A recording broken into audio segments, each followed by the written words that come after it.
Welcome back to the Getting Closure podcast. I'm James. I'm with Cheryl here today. Hi, Cheryl. How are you going? I'm really well, thanks, James. What about you? Doing really well.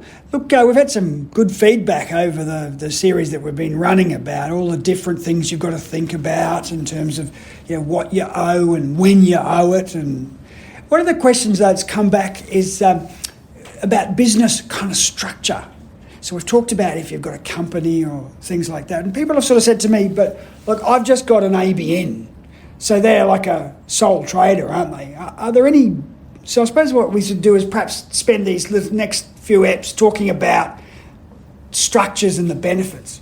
Okay then, so what's the benefit of the structure of being a sole trader, an ABN? So a sole trader essentially means that you're trading in your own right. You're accruing debt in your name. You're earning income in your name, and all the tax is being paid by you in your name. And as most people would be aware, there are marginal tax rates which go up quite dramatically when you earn over a certain amount of money. So potentially you have the disadvantage of paying a much higher tax rate if you earn a lot of money in a sole trader entity. The good thing about companies is that the company tax rate is lower. Gotcha. So a lot of people say, but the company sounds a bit hard. I mean, I clean houses on the week, a few days a week, or I do a bit of stuff on the internet. So like I buy and sell a few things online. So I want to keep it simple. So is there some benefit to say, okay, the money it's a real money comes in, money comes out kind of? I think it is, James. I think if you've got a bit of a hobby type business and you're possibly earning under the threshold where you have to pay GST, which is 80 to 100,000, then possibly working as a sole trader is right for you. But I think if you've got to a point where your income is over that amount, if you're starting to incur debts to suppliers, then I think you really seriously need to think about whether you should be operating as a company. Right. So what about if you employ people? You're thinking like if you start... So I've told you in the past about, various people have approached the solvers with businesses that, they're just in their own name and the money all comes into their bank account and then they pay everybody out of their bank account.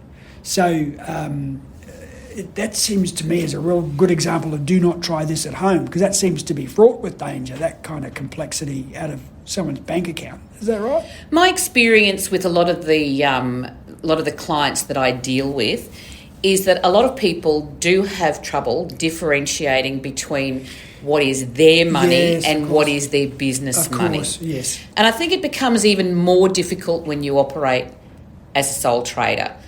It often becomes difficult for people to understand that you've got to put aside that money to pay the group tax on the wages or the superannuation or the GST or, in fact, the money that you need to pay your suppliers.